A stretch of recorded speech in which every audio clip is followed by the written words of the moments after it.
Hi mga marse, welcome back sa ating channel. So, good morning. So, kakagising ko lang. So, yan.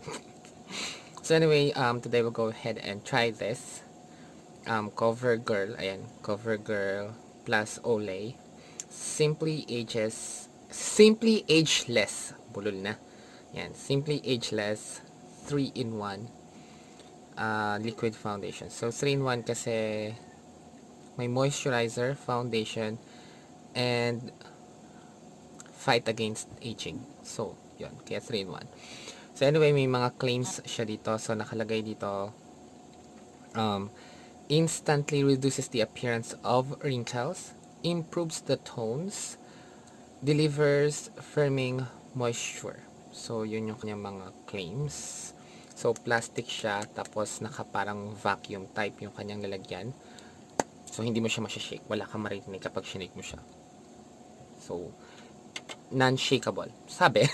So anyway, without further ado, let's go ahead and start. So, meron siyang white ring. Siguro ito yung Olay. Yan. At ang bango niya. Kaya lang yung shade nito ay I don't think na sa akin. So, hindi naman natin siya kailangang tawag doon, i-rate ng bonggang-bongga kasi wala naman siyang sinabi na oil control. So, titignan lang natin kung kaya niyang i-hide ang ating wrinkles na sinasabi niya. So, hindi na tayo naglagay ng primer, nag-moisturize lang tayo kasi sabi naman niya kaya niyang i-hide ang wrinkles. So, how much more yung texture ng skin? So, check natin. Pero i-wear din natin siya ng matagal. Tingnan natin kung gaano ka tatag ang kanyang performance. Pero, huwag tayong umasa sa oil control kasi wala naman siya sinabing ganun. Walang ganun, Mars. Walang ganon, Mars. Ano lang. Visible wrinkle daw. So, ma-hide niya. So, let's check yung mga wrinkles natin kung ma-hide niya. Kaya hindi ako naglagay ng primer. Kasi sabi naman niya, meron siyang kaya niyang i-hide yung mga ganon. So, check natin yan. So, hindi ko pa tinitingnan yung mukha ko sa salamin talaga na malapitan. Pero nakakailang pump na ako. Nakakailang pump na, kadalawa na. Masyado kasi siyang liquid. So, I think, pero hindi naman, wala naman masyado sa sponge. If you're going to look at it. So, tingin ko, dry na dry. So, pangatlong pump na ako. Dry na dry ba yung aking face? Kaya ganon. Ganon.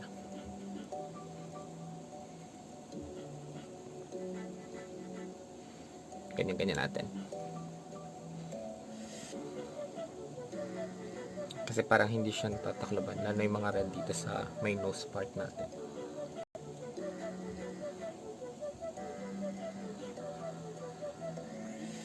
Tingnan ko lang sa salamin Parang wala pa namang nababago sa wrinkles. Chos. Parang wala pa siyang nababago kahit konti. Pero try natin ngayon. Ang sabi lang naman niya, reduces. So, pag naglagay tayo ng primer, hindi natin makikita yon kasi yung primer, i-fill niya yung mga pores and lines. So, hindi natin makikita kung na-reduce ba talaga niya o hindi.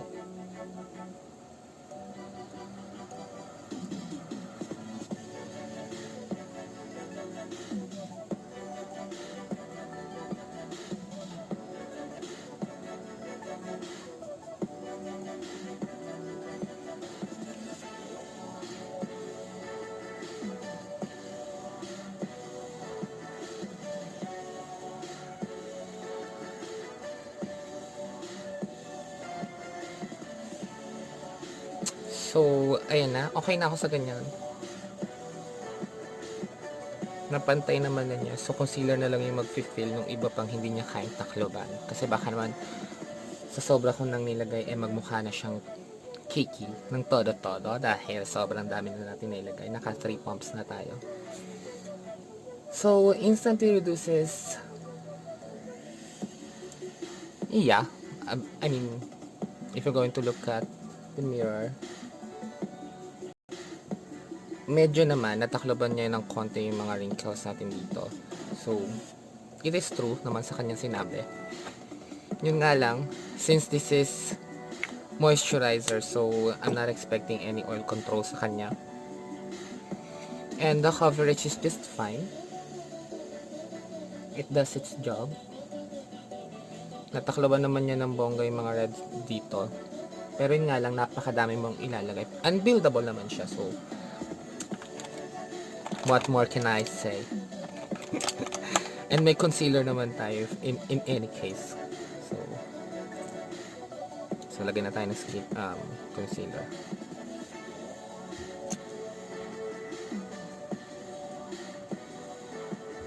Masyadong dark sa akin yung foundation. So kaya kitang-kita yung yung foundation, ay yung yung concealer. Ayan, pumatak pa yung concealer sa aking unang. So blend na natin. Tingnan natin kung blendable ba siya sa concealer. Kung hindi ba tayo magkaka-problema.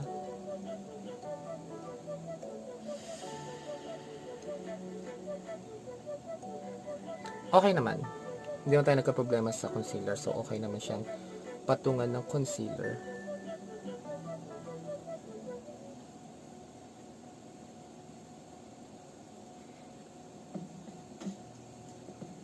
So, blend na natin ng bonggang-bongga si concealer.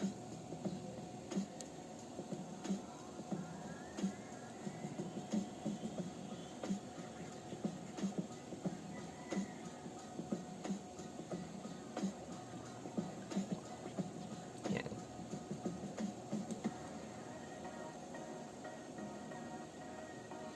So, mamasa-masa siya. So, kailangan natin siyang i-set ng powder. So, I'll be back later kapag natapos ko na. Tapos, I'll go back later. I'll go ahead and finish this look. So, at least nailagay na natin yung foundation. So, nakita na natin yung performance niya. Okay din naman siya pag may concealer. So, medyo sticky or tacky yung kanyang feeling. Kasi nga, hindi naman siya matte at siya. Tsaka dumidikit siya sa kamay. Nagta-transfer. Ayan mega transfer si foundation. So anyway, I'll go back later, patapusin ko lang yung look and then we'll go from there. So bye. And I'm back. So ayan na nga, so tapos na natin. So ayan na yung finish look natin. So far hindi mo ako nahirapan mag dagdagan ng mga kung anik-anik yun dyan. And then so ayan na yung ating so yan. And if I'm going to look at it, yeah, medyo nabawasan naman niya yung mga appearance ng wrinkles natin. So, but anyway, you have to put medyo maraming powder kasi nga siya, moisturizer. So, kung ayaw mo nang malakit yung mukha mo, so you have to put powder. Otherwise, you'll feel like merong malakit sa mukha. So, yun lang yung problema. But, other than that, everything is okay. So, yan. So, mag-spray na lang tayo ng setting spray. Go. Yan. So, hintayin lang natin siyang matuyo. So, anyway, so, gagamitin natin siya for 8 hours. Tingnan natin kung yung performance niya within 8 hours. So, it's 8:42 AM. So, tanggalin natin siya exactly 8 hours kasi wala naman siya sinabing 24 hours. Wala rin siya sinabing oil control. Tandaan na sinabi niya lang ay instantly reduces the appearance of wrinkles, which is, ginawa naman niya. Hindi tayo nag primer para i-fill yung mga pores natin. So, medyo mukhang kuminis naman yung mukha natin. Wala yung mga ganon. Tapos, improves the tones. Hindi ko masyado napansin kasi medyo dark yung shades niya. But, in fairness naman, napantay naman nung dark shades na yon yung tone ng aking face. So, okay din naman. Delivers firming moisture. So, yun nga. Sabi ko nga sa inyo, parang pag nilagay mo siya, para siyang moisturizer sa mukha. So, mafe-feel mo talaga yung medyo malagkit and, wet sa face mo. So, yun. So, So anyway, I'll be back later in a timely manner to give you updates about this product. So I'll be back later for the updates. So bye. Hi mga marse. So it's 10:16. So 4 hours since na naglagay tayo na itong foundation. And wala naman siyang oil control nga. So technically, actually mas maganda pa rin yung pag-oil up niya compared dun sa L'Oreal na nagamit ko. So magbablat lang tayo. Bawasan natin yung oil. Ang pangit lang sa foundation na to is, ayun na nga, sumasama siya. O yan, kita nyo. Nawala na halos yung coverage dito banda. Yun lang naman. Dahan-dahan ko pang binablat yan So, sumasama talaga siya. So, nag-stick yung foundation sa tissue. Nagta-transfer talaga siya ng bonggang-bonggang transfer. So, ayan. So, ganyan yung ano natin. So, kalaga. Tanggalin natin lahat ng oil. So, ayan. So, pero hindi naman siya ganun todo rin naman yung transfer. Pero, nagta-transfer siya. Pero, wala naman kasi siyang claim din na transfer proof. So, ayan. Okay lang naman yan. So, ayan. So, medyo natanggal na natin. So, 4 hours. Sakto lang naman yung oil up niya. So, hindi naman... Actually, tinitingnan ko nga, hindi naman siya kikitingnan. Kahit na napaka-oily niya. So, maganda siya. Yun nga lang, kasi talagang nagta-transfer siya. So, medyo nata-transfer din sa tissue yung foundation. Marami yung nata-transfer. Pero other than that, okay naman.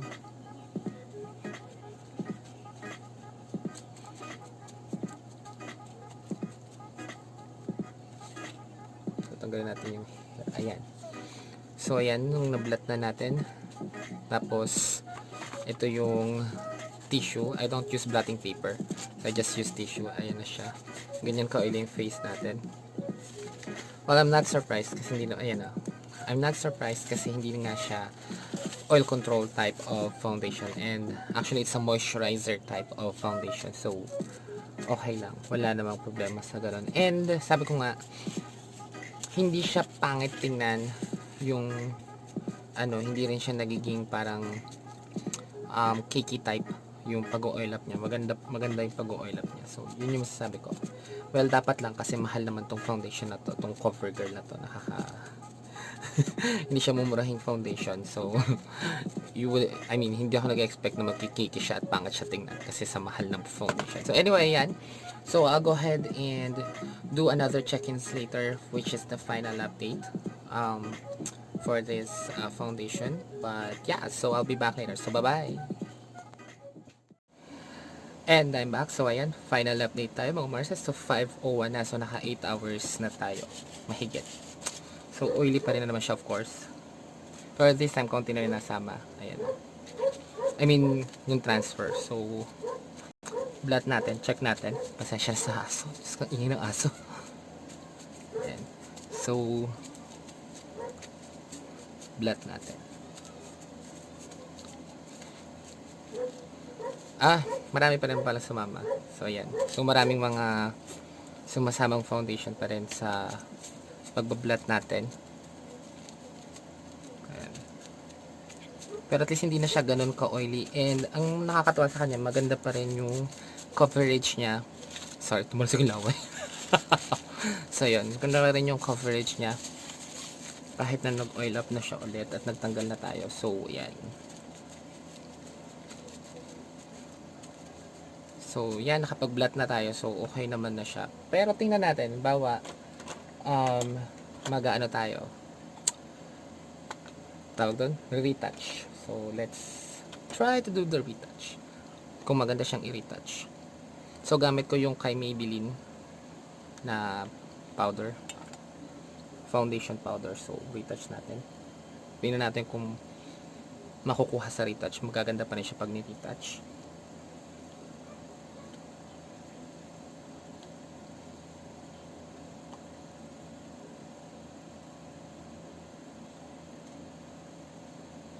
Actually, yes. So, tama pa, paano ba yung word doon? Retouchable? So, hindi ko alam yung tamang word. So, pero pwede siyang i-retouch. So, pwede kang mag-retouch ng face mo after mo mag-blot. And maganda yung kakalabasan niya. Fresh pa ulit yung face mo. Tapos, depende rin sa gagamitin mo pang retouch. Kasi ang ginamit ko is yung Super Stay ng Maybelline. So, maganda naman yung naging itsura niya nung ni-retouch ko. So, bumalik ulit yung glow niya kagaya nung kanina. So, that's I can say, pwede pa rin naman siyang gamitin. So, I mean, I can say na kaya parang tumagal ulit for another 4 hours. So, kung pang matagalan yung nasa labas ka, so, kayang-kaya naman niya. So, pwede siyang i-retouch nang hindi siya magmumukhang cakey after mong mag-retouch ng face. So, maganda pa rin naman siya. And, ang maganda sa kanya, na-hold niya pa din yung bronzer natin and lahat na hold niya, hindi nag-fall apart yung mga pinatong natin sa mukha. So, sulit ka naman sa presyo ng COVERGIRL na yan. So, asan na ba siya? So, well, tinago ko na yung foundation. But, yeah, so, yun, maganda siya. So, anyway. So, again, wala siyang oil control. So, mag-oil up ka. But, ang ayaw ko lang talaga sa kanya is super transfer yung foundation na to. So, kung magpuputi ka, I don't think na mas maganda magputi. Mas maganda siguro mag-black ka na lang kasi talagang didikit siya sa ganito ng puti mo or sa likod. Lalo kung lalagay mo yung neck part. Pero, performance-wise, and yung itsura niya,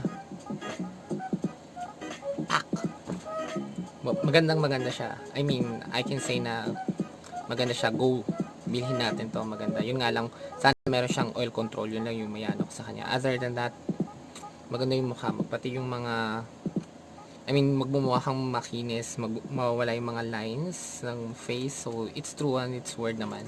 So, para kang nag-mask ng magandang skin na naglagay ka niya. So, anyway, yun lang. So, anyway, if you haven't subscribed to my channel, please do subscribe on my channel and hit the notification bell para every time na meron akong new video, you will be notified. So, thank you so much and you have a great day. Hope this video helps you out. Bye-bye!